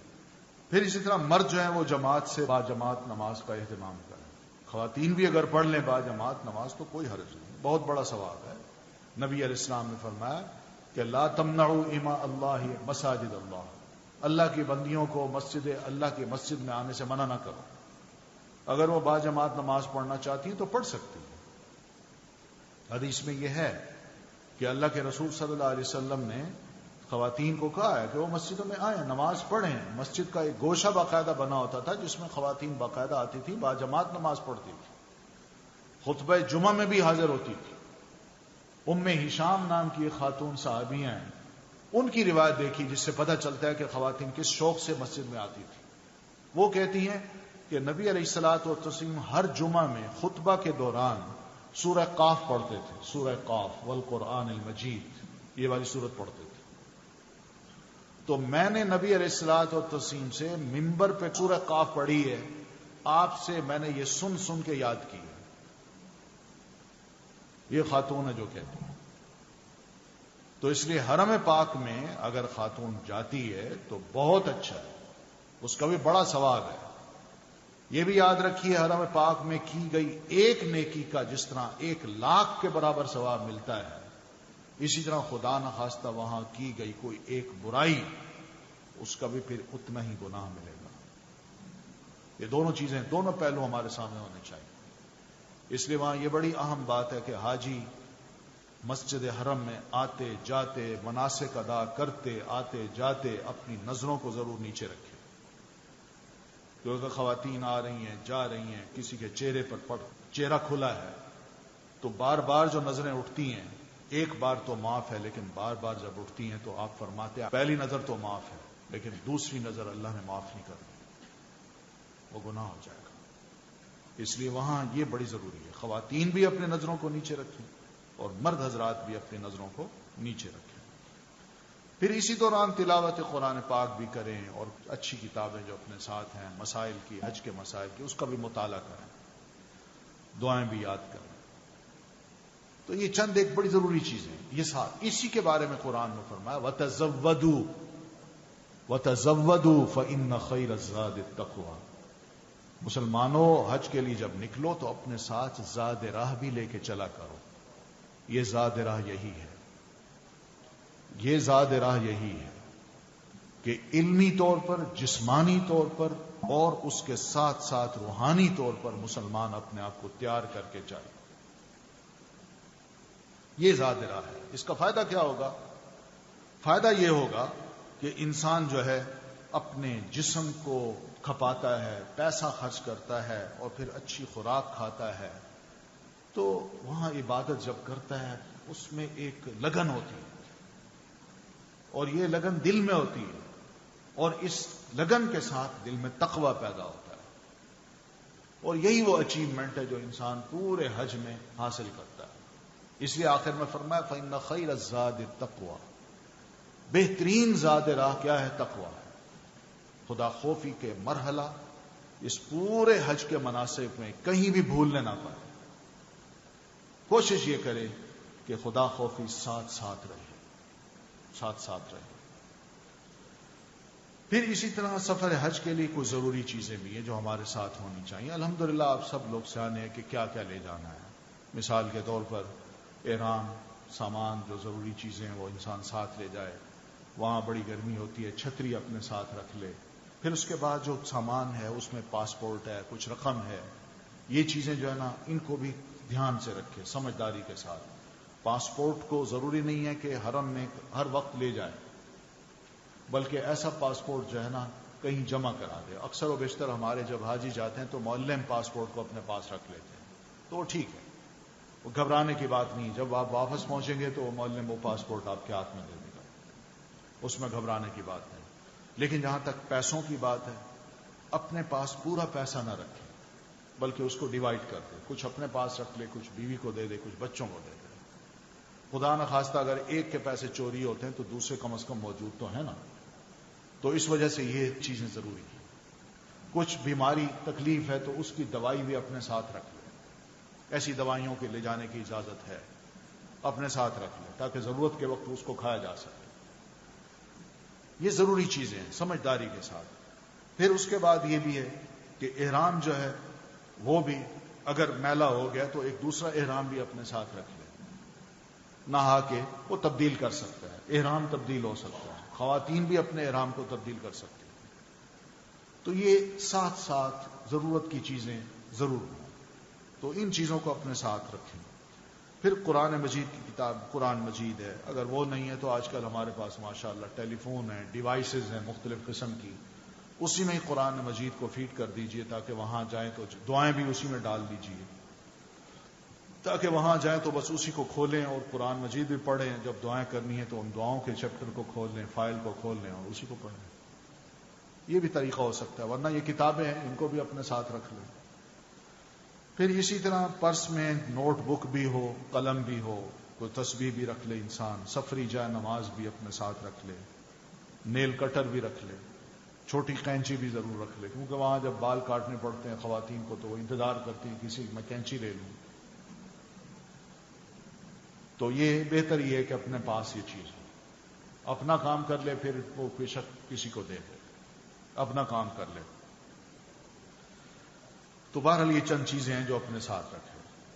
پھر ذاتی استعمال کے لیے چند جوڑے بھی رکھ سکتا ہے، چپل بھی ہو۔ آج کل تو ماشاءاللہ ہمارے ہاں پاکستان میں یہ جب حاجی پہنچتے ہیں حاجی کیمپ میں، پنڈی میں یا کراچی میں یا لاہور میں، تو حاجی کیمپ کے باہر ہی کر کے دکانیں اب بنا دی گئی ہیں۔ ان دکانوں میں بڑی خوبصورت سی چپل اب وہ یعنی بن گئی ہے، تو اس کا ایک سٹریپ اوپر ہے اور ایک پیچھے سے، باقی سب چپل ننگی ہے۔ تو وہ چپل جو ہے بڑی مناسب رہتی ہے کہ وہ آدمی مرد حضرات اس چپل کو استعمال کریں، کیونکہ یہ جو دوسری چپل ہے جو انگوٹھے میں پھنس جاتی ہے 2 انگلیوں میں، یہ عادت جب نہ ہو تو یہ زخم بھی کر دیتی ہے، 2 انگلیوں کے درمیان پاؤں زخمی بھی ہو جاتے ہیں اور پھر آدمی تھک بھی جاتا ہے، چل نہیں سکتا۔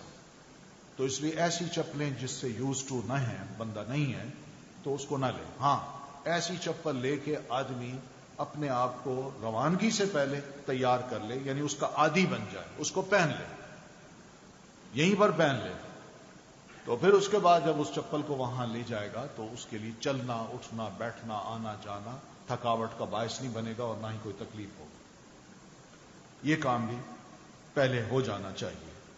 پھر اسی طرح سوئی دھاگا ہے، بٹن ہے، چھتری ہے، اینک وغیرہ، یہ جو استعمال کی عام چیزیں ہیں وہ بندہ اپنے ساتھ رکھ لے۔ پھر اسی طرح جوتے رکھنے کے لیے کپڑے کا ایک بنا ہوا الگ تھیلا بھی ہو۔ اب وہاں تھیلے بھی ہوتے ہیں، حرم پاک میں داخل ہوں تو وہاں درمیان میں ہی دونوں دروازوں کے ادھر ادھر جو پلرز ہیں، ان پلرز پہ انہوں نے تھیلوں کا پورا ایک یعنی ایک رول سا لگایا ہوتا ہے پلاسٹک کے، تو انسان چلتا ہے اس کو کھینچتا ہے، ایک تھیلا اس کو مل جاتا ہے، اس میں جوتی ڈالتا ہے اور پھر اس کے بعد یعنی حرم میں بیٹھتا ہے یا طواف کرتا ہے، عبادت کرتا ہے، اس کی سہولتیں انہوں نے وہاں مہیا کر دی۔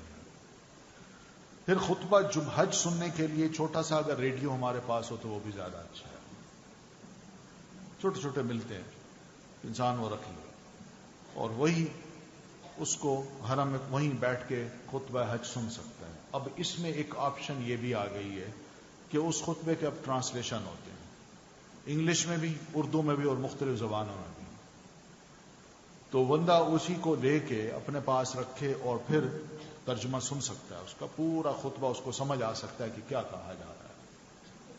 ورنہ اکثر و بیشتر ہمارے حاجی جب وہاں جاتے ہیں کہتے ہیں جی سمجھ نہیں آتی، اور سمجھ نہیں آتی تو پھر وہ آپس میں بیٹھے باتیں کر رہے ہوتے ہیں، جس سے جمعہ کا خطبہ کا ثواب جو ہے وہ ضائع ہو جاتا ہے۔ ایسا کام نہ ہونا چاہیے۔ فی سبیل اللہ کچھ تقسیم کرنا ہے، پیسہ صدقہ دینا ہے، یا کوئی کارڈز تقسیم کرنے ہیں، دعاؤں کی کتابیں تقسیم کرنے ہیں، چھوٹی چھوٹی کتابیں جو حج اور عمرہ کے مسائل کی ہیں وہ تقسیم کرنی ہے، تو اپنے ساتھ لے جائیں۔ کئی حاجی ہیں جن کو پتہ نہیں ہوتا، ان کو دے دے کتاب، ہو سکتا ہے کوئی پڑھ کے اپنا حج اچھے طریقے سے کر لے اور اس کا ثواب آپ کو بھی مل جائے۔ اس لیے کمانے کی کچھ اور ذرائع بھی ہونے چاہیے نیکیاں کمانے کے۔ سفر کی دعائیں ہیں، انسان وہ بھی ساتھ ساتھ گھر سے نکلتے ہی پڑھنا شروع کر دے۔ یہ دعائیں ظاہر کریں گی کہ واقعی آپ ہر لمحے اللہ کو یاد کرنے کے عادی بن رہے ہیں۔ تو مسافر جب گھر والوں سے خدا حافظ کہے تو ان کو یہ دعا دے، استودعکم اللہ الذی لا تضیع ودائعہ، میں اللہ کے سپرد کرتا ہوں جس کے پاس رکھی گئی امانتیں ضائع نہیں ہوتی، یعنی تم میری امانت ہو، اللہ کے حوالے کرتا ہوں اور اللہ اس امانت کو ضائع نہیں کرے گا۔ اللہ کے سپرد، معاملہ اللہ کے سپرد، خدا حافظ۔ پھر گھر والے جب مسافر جا رہا ہو تو اس کو بھی دعائیں دیں اور وہ یہ کہیں استودع اللہ دینک و امانتک و خواتیم عملک، بھئی تم جا رہے ہو، میں بھی تمہیں اللہ کے سپرد کرتا ہوں یا کرتی ہوں۔ خاوند کو شوہر بیوی کہہ سکتی ہے کہ میں تیرا دین، تیری امانت، تیرا آخری عمل اللہ کے سپرد کرتا ہوں۔ بڑی خوبصورت دعائیں ہیں۔ زودک اللہ التقوی وغفر ذنبک ویسر لک الخیر حیث ما کنت، بڑی خوبصورت دعا ہے۔ اللہ تعالیٰ تجھے تقوی کا زاد راہ دے، یعنی پورے سفر میں تقوی کو تم تھامے رکھو اور تیرے گناہ اللہ معاف کر دے اور تیرے لیے خیر کا حصول آسان کر دے۔ جہاں کہیں بھی تم خیر ہی تمہارے پاس آئے، شر نہ آئے۔ تو گھر سے نکلتے وقت کی بھی دعا ہے جو حاجی کر سکتا ہے، بسم اللہ توکلت علی اللہ لا حول ولا قوت الا باللہ. اسی طرح اللہم انی اعوذ بک ان اضل او اضل او ازل او ازل او اظلم او اظلم او اجہل او یجہل علی. بہت اچھی دعائیں ہیں یہ. پھر پاؤں سواری پر رکھتے ہوئے بسم اللہ پڑھے. یہ سب مسنون طریقے ہیں جو کہ نبی علیہ الصلوۃ والتسلیم نے کیے تھے. سواری پر بیٹھے جہاز پہ یا گاڑی پہ تو الحمدللہ سبحان الذی سخر لنا ھذا وما كنا له مقرنین وَإِنَّا إِلَىٰ رَبِّنَا لَمُنْقَلِبُونَ. الحمدللہ 3 دفعہ کہے، سبحان اللہ، اللہ اکبر بھی 3 دفعہ کہے، پھر سبحانک انی قد ظلمت نفسی فاغفر لی فإنہ لا یغفر الذنوب الا انت. اللہ تیری ذات پاک ہے، بے شک میں نے تیری نافرمانی کر کے اپنے آپ پر بڑا ظلم کیا ہے، بس تو مجھے معاف کر دے کیونکہ تیرے علاوہ گناہوں کو کوئی اور نہیں بخش سکتا. یہ گھر سے نکلتے ہوئے گناہوں کی یاد انسان شروع کر دیتا ہے. پھر اسی طرح آگے دعائیں، اللہم انا نسألک فی سفرنا ھذا البر والتقوى ومن العمل ما ترضى واللہم ہون علینا سفرنا ھذا واطوی عنا بعده اللہم انت الصاحب فی السفر والخلیفة فی الاہل اللہم انی اعوذ بک من وعثاء السفر وکآبۃ المنظر وسوء المنقلب فی المال والاہل. بہت اچھی دعا ہے. اے اللہ بے شک ہم آپ سے سوال کرتے ہیں اس سفر میں بھلائی، تقوی اور ایسے عمل کا جس سے آپ راضی ہو جائیں. اے اللہ ہمارے لیے ہمارے سفر کو آسان بنا دے اور اس کے فاصلوں کو کم کر دے. اے اللہ اس سفر میں آپ ہی ہمارے ساتھی ہیں اور ہمارے گھر والوں کے محافظ ہیں. اے اللہ بے شک میں اس سفر کی تکلیف، پریشان کن مناظر اور اپنے مال اور اہل خانہ کی طرف برائی کے ساتھ لوٹنے سے آپ کی پناہ چاہتا ہوں. بہت خوبصورت دعا ہے. تو دوران سفر آپ کو پہاڑی پہ بھی چڑھنا ہوگا، نیچے بھی اترنا ہوگا. تو ایسی صورت میں جہاز یا پہاڑ پہ جب آپ بلند جا رہے ہوں تو اللہ اکبر کہیں، یعنی ہم جتنا بھی اوپر چڑھ جائیں ہم پھر بھی نیچے ہیں، اللہ اس سے بھی بڑا ہے. اور جب نیچے اترے بلندی سے تو کہیں سبحان اللہ، واقعی اللہ پاک ہے. لوگ اللہ کو بڑا نیچے اتار دیتے ہیں، چھوٹا بنا دیتے ہیں. تو اس کو چھوٹا بنانا گویا کہ اس کی پاکیزگی کو ختم کرنا ہے. تو اس لیے ہم یہ کہتے ہیں سبحان اللہ، اللہ تو ایسے عیوب سے پاک ہے. پھر کسی جگہ ٹھہرے تو یہ دعا مانگے، ربی انزلنی منزلا مبارکا وانت خیر المنزلین ربی ادخلنی مدخل صدق واخرجنی مخرج صدق واجعل لی من لدنک سلطانا نصیرا. یہ نبی علیہ الصلوۃ والتسلیم نے مکہ میں داخل ہوتے ہی یہ دعا مانگی تھی. اعوذ بکلمات اللہ التامات من شر ما خلق. یہ بھی مسئلہ، یہ بھی دعا ہے. اس لیے کہ مخلوق ہے ہمارے ارد گرد، کوئی شریر بھی ہو سکتا ہے. کوئی خدا نخواستہ میں رات کو کہیں جا کے رہوں تو وہاں کچھ اور درندے یا کوئی کیڑا ایسا نکل سکتا ہے جس کا شر مجھے پہنچے. تو یہ دعا مانگ کے انسان پھر اس منزل پہ داخل ہو. حج کے دوران اگر کوئی مسلمان بزنس کرنا چاہتا ہے، چھوٹا چھوٹا بزنس، تو وہ کر سکتا ہے، اس کی بھی اجازت ہے. قرآن مجید میں اللہ فرماتے ہیں لیس علیکم جناح ان تبتغوا فضلا من ربکم. تم اگر گھر سے نکلو، نیت تمہاری حج کرنے کی ہو اور راستے میں تم چھوٹا بہت فضل تجارت کرتے جاؤ تو تم پر کوئی گناہ نہیں ہے، وہ کر سکتے ہو. تو یہ کیا جا سکتا ہے. تو فضل اللہ کا اگر ہم تلاش کریں تو وہ 2 صورتیں ہیں. ایک تو یہ ہے کہ ہم دنیا کی دعا بھی مانگیں کہ اللہ میرے کاروبار میں برکت دے، اور دوسرا یہ ہے کہ تجارت کمائی کے لیے بھی انسان راستے میں کر سکتا ہے، اس کی بھی اجازت ہے. پھر یہ بھی فرمایا ہے کہ راستے میں استغفار بھی کرتا جائے. کیوں؟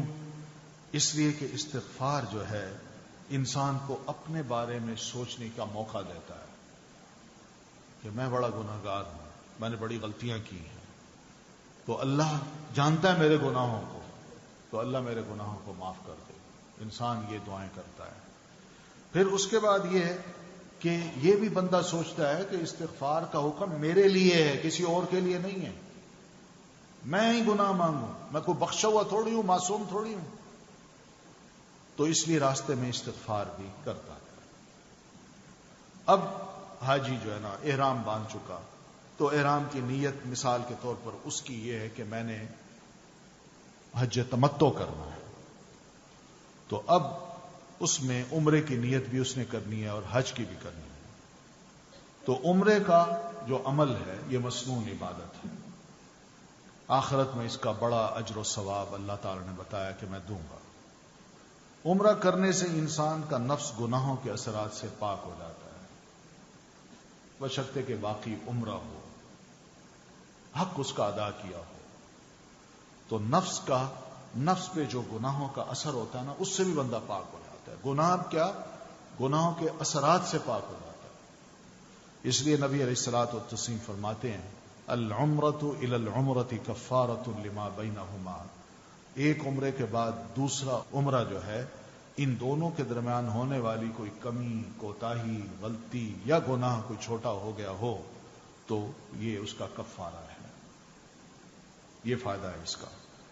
تو رمضان میں اگر عمرہ انسان ادا کرے تو آپ فرماتے ہیں اس کا حج کے برابر ثواب ملتا ہے.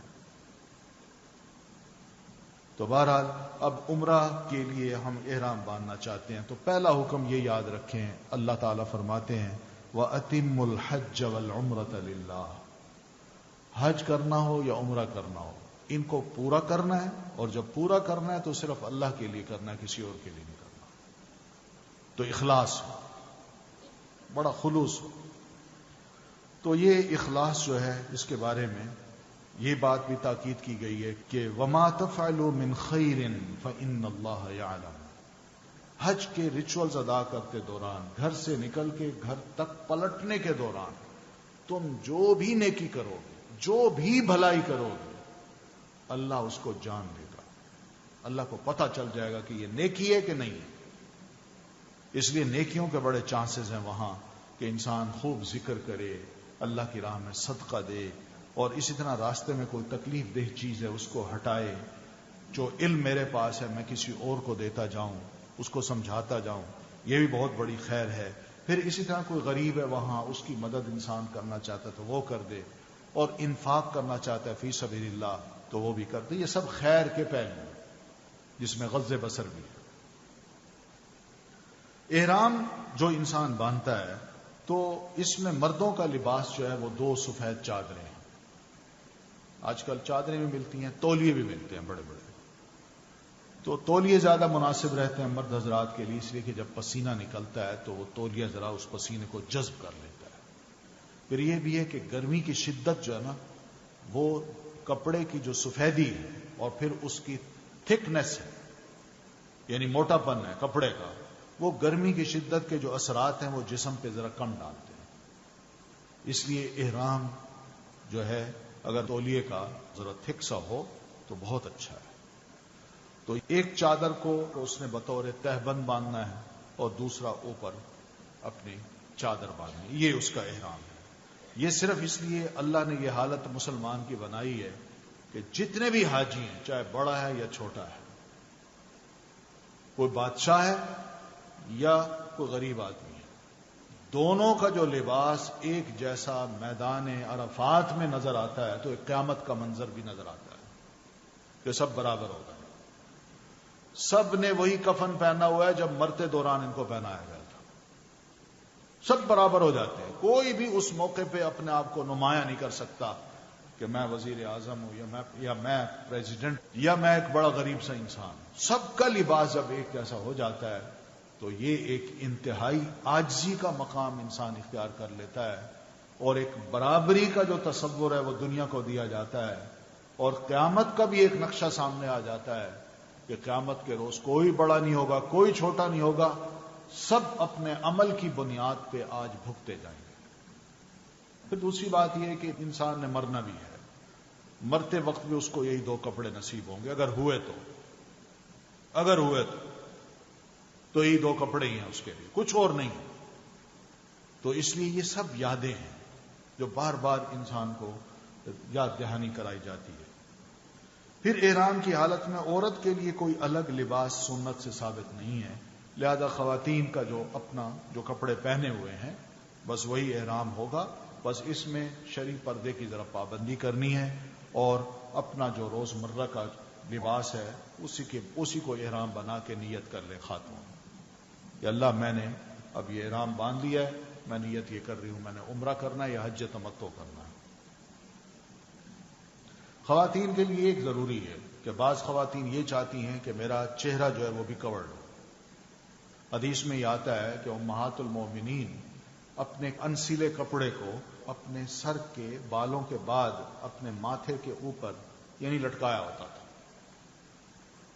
اور اگر کوئی مرد قریب سے گزرتا تو وہ اپنے کپڑے کو آگے کر لیتی تھی یا چہرہ دوسری کر لیتی تھی۔ تو وہ کپڑا کیا تھا؟ اس کپڑے کے بارے میں آتا ہے وہ انسلا کپڑا تھا۔ انسلا کپڑا یعنی سلا ہوا، اس کے کنارے سلے ہوئے نہیں ہوتے تھے، جس کو حدیث کے لفظ میں یوں کہا گیا کہ لا تنتقب المرأة، عورت جو ہے جب احرام باندھے تو وہ ایسا نقاب مت پہنے جو سلا ہوا ہو، انسلا پہن سکتی ہے۔ تو اس کا پھر طریقہ یہی ہے کہ کوئی کپڑا ہو، چادر ہو یا دوپٹہ ہو لیکن انسلا ہو، وہ کپڑا لے کے عورت اپنے سر پہ رکھ کے اپنے چہرے کو یوں لپیٹ سکتی، یعنی پورا چہرہ لپیٹ لے، ناک، منہ، گال وغیرہ، ماتھا، صرف آنکھیں اگر نظر آئیں تو ٹھیک ہے، آنکھوں سے دیکھے، باقی اس کا گلا یہ سب گردن وغیرہ سب کورڈ ہو، اس کی اجازت ہے۔ اور یہ اسی حدیث سے ڈیڈیوس کیا ہے کہ عورت سلا ہوا کپڑا نہ پہنے، دوسرا کپڑا پہن کے وہ اپنے چہرے کو لپیٹ کے اپنے آپ کو احرام کی حالت میں رکھ سکتی ہے۔ پھر احرام کی حالت میں کچھ ممنوع چیزیں ہیں۔ فمن حج فلا رفث ولا فسوق ولا جدال فی الحج، جو حج کی نیت کر لیتا ہے اب اس کے لیے 3 پابندیاں ضروری ہیں۔ ایک تو یہ کہ وہ لا رفث، کوئی رفث نہ کرے۔ رفث کا مطلب یہ کہ شہوانی باتیں، پہلی بات تو یہ ہے۔ اور اگر اس دوران کوئی غلطی ہو جاتی ہے احرام کی حالت میں تو پھر بات وہی ہے کہ وہ ایک واجب جو ہے رہ گیا، تو وہ پھر اس کے لیے کچھ اور مسائل ہیں۔ وہ یہی ہے کہ علماء یہ لکھتے ہیں کہ اس کا کوئی ثواب تو نہیں ہے لیکن دوبارہ اس کو حج کرنا ہوگا۔ تو ایک تو یہ ہے کہ لا رفث، کوئی شہوانی باتیں نہیں کرنا جس سے انسان کو اکساہٹ ہو، مرد ہو یا بیوی ہو، کسی کو کوئی ایسی بات نہیں کرنی۔ دوسری یہ ہے کہ ولا فسوق، کوئی فسق کی بات نہیں کرنی، گناہ کی بات نہیں کرنی۔ گناہ کی بات کیا ہو سکتی ہے؟ کہ انسان جھوٹ بولے، کوئی ایسا لفظ کہے جو دوسرے کو تکلیف دے، یا غیبت کرنا شروع کر دے، یا کان میں کانا پھوسی شروع کر دے، سرگوشیاں شروع کر دے، یہ سب فسق میں آتے ہیں۔ ہمارا اکثر و بیشتر ماحول وہاں یہی بنا ہوتا ہے جیسے یہاں ہم آپس میں بیٹھتے ہیں، سیاست کو لے بیٹھتے ہیں، اور جی یہ بڑے کرپٹ لوگ ہیں، بڑے بدماش ہیں، کھانے والے ہیں، رشوت لیتے ہیں۔ اس طرح کی باتیں زیب نہیں دیتی حاجی کو، کنٹرول کرے، یہ سب کہیں غیبت کے زمرے میں نہ آ جائے، ایسی باتیں نہیں ہونی چاہیے۔ سیاسی گفتگو بھی نہ کی جائے وہاں اللہ کا ذکر کرنے کے لیے انسان آیا ہے۔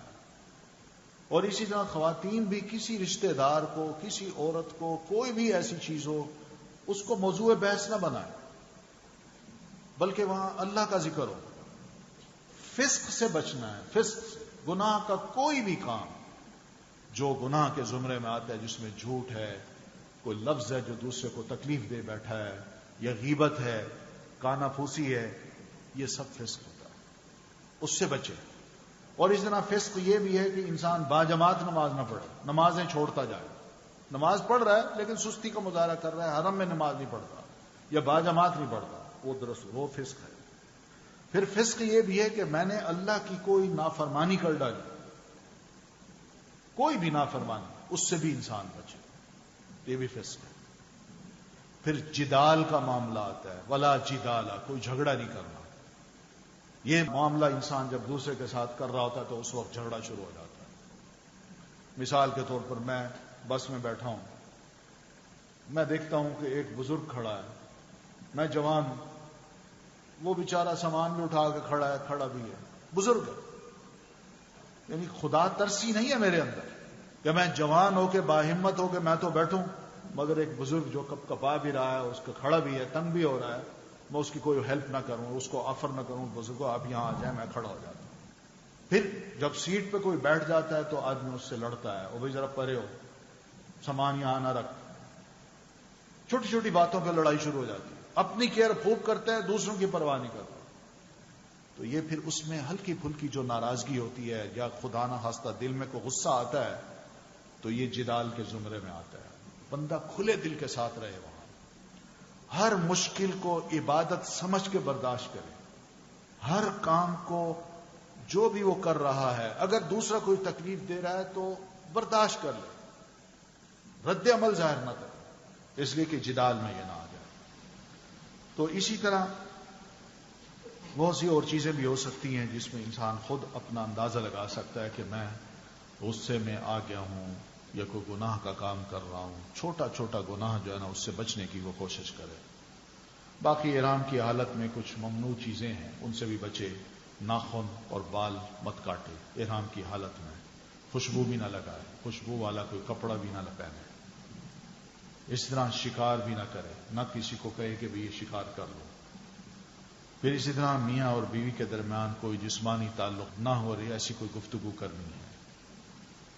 پھر اسی طرح احرام کی حالت میں کوئی منگنی بھی نہ کرائے، کوئی نکاح بھی نہ کرائے، نہ کرے. اور نہ ہی احرام کی حالت میں خواتین جو ہیں وہ دستانے پہنے یا نقاب استعمال کریں.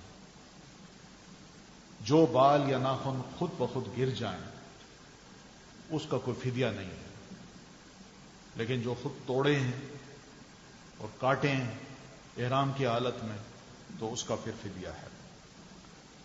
تو اسی طرح یہ چیزیں ہیں. احرام کی حالت میں کچھ جائز کام بھی ہیں کہ احرام سے قبل غسل کر کے جسم پر خوشبو لگائے. یہ مرد لگا سکتے ہیں، عورت کی خوشبو ایسی نہ ہو کہ جو دوسرے سونگھیں. غسل کرنا، سر دھونا، کپڑے تبدیل کرنا، سر اور بدن کھجانا احرام کی حالت میں یہ جائز ہے. یعنی انسان کو گرمی لگی ہے، احرام باندھا ہوا ہے، وہ نہا لے، وہی احرام دوبارہ پہن لے. احرام کو تبدیل کرنا چاہتا ہے تو وہ بھی کر لے، خراب ہو گیا ہے اور پہن لے. بغیر خوشبو والا صابن بھی استعمال کر سکتا ہے، تیل بھی استعمال کر سکتا ہے، چھتری یا خیمہ کا استعمال بھی ہو سکتا ہے. یہ نہیں سر پہ کپڑا نہیں رکھنا، لیکن سر کے اوپر کوئی اگر سایہ کر لے تو کوئی حرج نہیں. پھر اسی طرح نہ بجنے والا زیور جو ہے نا، جس کی کوئی آواز نہ ہو، کھنکھناہٹ نہ ہو، وہ عورت پہن سکتی ہے. جیسے مثلا ایک رنگ ہے، انگوٹھی ہے، وہ پہن سکتی ہے. یا اسی طرح ایک آدھ کڑا جو ہے وہ پہن سکتی ہے جس کی آواز نہ نکلے.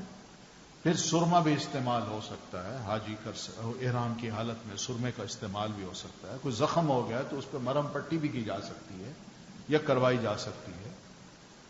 پھر اسی طرح علم و ادب سکھانے کے لیے بچے ساتھ ہیں یا ملازم ساتھ ہے تو ان کو ذرا تھوڑا سا بندہ ڈانٹ بھی سکتا ہے. تو یہ ڈانٹنا صرف ادب سکھانے کے لیے، علم سکھانے کے لیے ہو، کوئی اور وجہ نہ ہو. بیٹا حرم ہے، دھیان کرو، مت دوڑو، وہ کہہ سکتا ہے. مت یہاں بیٹھ کے ایسی باتیں کرو، یہ کہہ سکتا ہے. یہ کوئی فسق نہیں آتا اور نہ ہی جھگڑے میں آتا ہے. موذی جانور اگر کوئی نظر آئے، کوئی سانپ ہو، بچھو ہو، چوہا ہو، مکھی ہو یا جوں وغیرہ جو انسان کو تکلیف دیتی ہیں اور بیماری کا باعث بن سکتی ہیں، تو ان کو بوقت ضرورت انسان مار بھی سکتا ہے احرام کی حالت میں. بس یہ ہے. اس کے علاوہ حرم پاک کی حدود میں کچھ بھی ملے، کچھ بھی ملے، کوئی بٹوا مل جائے، کسی کا پاسپورٹ مل جائے، کسی کی جوتی پڑی ہو، اس کو مت چھیڑے، مت ہلائے، مت اٹھائے. یہ حرام ہے. اکثر و بیشتر یوں ہوتا ہے، ہم جاتے ہیں حرم میں داخل ہوتے ہیں تو ہم کہتے ہیں وہیں سے جوتی پہن لیں گے، اور حرم میں گئے، نماز پڑھی، واپس آئے، کسی کی جوتی پہن کے چلے. یہ غلط ہے. اپنی جوتی ہو، ان جوتیوں کو نہیں اٹھانا. یہ ٹھیک ہے وہ صفائی کرتے ہیں، وہ پھینک دیتے ہیں، بچھک پڑی رہے، لیکن ہم نے نہیں اٹھانا. جو ضرورت مند ہے وہ آئے گا، اپنی جوتی تلاش کر لے گا اور لے جائے گا. اگر یہ سلسلہ شروع کر دیں تو اس کے نقصان بڑے ہو سکتے ہیں. اور اگر اس پر پابندی کریں تو اس کے فائدے ہی بڑے. پھر حج تمتع کا ارادہ کرنے والے بندے جو ہیں وہ میقات سے ہی نیت یہ کر لیں لبیک بالعمرۃ. تو پہلے صرف عمرے کی نیت کریں. پھر مینسز میں ہونے کے باوجود خواتین جو ہیں میقات سے عمرہ کے احرام کی نیت کریں. وہ بھی میقات سے نیت کر لیں کہ میری نیت یہ ہے کہ میں نے عمرہ کرنا ہے. یعنی وہ یہ نہ کہیں کہ میں ناپاک ہوں میں نیت نہیں کر سکتی، نہیں، وہ کر لیں. مرد بلند آواز سے جبکہ خواتین ہلکی آواز میں تلبیہ کہیں. تلبیہ کہتے ہیں لبیک اللہم لبیک لا شریک لک لبیک ان الحمد والنعمت لک والملک لا شریک لک. یہ تلبیہ ہے، یہ زور زور سے مردوں نے پکارنا ہے اور عورتیں خاموش آواز سے نیچی آواز سے وہ یہ پڑھیں گی. اور لبیک کا مطلب یہ ہے اللہ میں حاضر ہوں، میں آ رہا ہوں، میں حاضر ہو رہا ہوں، تیرا کوئی شریک نہیں، میں حاضر ہوں. یہ بھی مطلب ہے میں حاضر ہوں، یعنی میں نے اب کفن پہن لیا ہے، تو میرے ساتھ اب جو معاملہ کرنا چاہتا ہے کر لے، میں نے دنیا خواہشات سب چھوڑ دی ہیں، میں تیرے لیے حاضر ہوں، کوئی حکم دے میں کرنے کو تیار ہوں. یہ بھی مطلب ہے اس کا. بے شک ہر تعریف اور ہر نعمت ہر بادشاہت تیرے لیے ہے، تیرا کوئی شریک نہیں. حج بدل بھی لوگ کرتے ہیں، تو حج بدل اگر کسی کی جگہ حج کرنے والا بندہ ہے پہلے تو اس کے لیے یہ ضروری ہے کہ جو کسی کا حج بدل کر رہا ہے اس نے خود اپنا حج کیا ہو، پھر دوسرے کا وہ حج کرے. اگر اپنا حج نہیں کیا تو اس کو دوسرے کا حج نہیں کرنا چاہیے، پھر کوئی اور اس کی ذمہ داری لے لے جس نے پہلے حج کیا ہوا ہے. اس لیے کہ جس نے پہلے حج کیا ہوا ہے اس کو یہ پتا ہے کہ میں نے حج کیسے کرنا ہے، ریچولز کیسے ادا کرنے ہیں اور کیا کیا دعائیں مانگنی ہیں اور کس کے لیے مانگنی ہیں. لیکن جس نے نہیں کیا وہ پہلی دفعہ جا کے اپنے لیے کرے گا کہ اللہ مجھے معاف کر دے، اللہ یہ کر دے، اللہ وہ کر دے. تو اس لیے حج بدل نیت کرتے وقت اس فرد کا نام لے جس کی طرف سے حج کیا جا رہا ہے. اللہ میں فلاں کی طرف سے یہ حج بدل کر رہا ہوں. اور یہ حج بدل فوت شدگان جو ہیں اپنے والد ہیں، دادا ہے، نانا ہے، نانی اماں ہے، والدہ ہے، بھائی ہیں، کوئی رشتہ دار ہے جو بڑا عزیز ہے اس کی طرف سے کوئی بندہ حج بدل کرنا چاہتا ہے تو نیت کر لے اللہ یہ حج اس کی طرف سے یا یہ عمرہ اس کی طرف سے. اس کی اجازت ہے، بس اتنی اجازت ہے، اس سے آگے نہیں بڑھنا کہ نمازیں بھی کسی کی طرف سے پڑھنا شروع کر دیں نہ. شہر میں جب مکہ میں داخل ہوں تو یہ دعا کیجیے اللہم بارک لنا فیہا، اللہ ہمارے لیے اس شہر میں برکت عطا فرما. اللہم ارزقنا جناحا وحببنا الی اہلہا وحبب صالح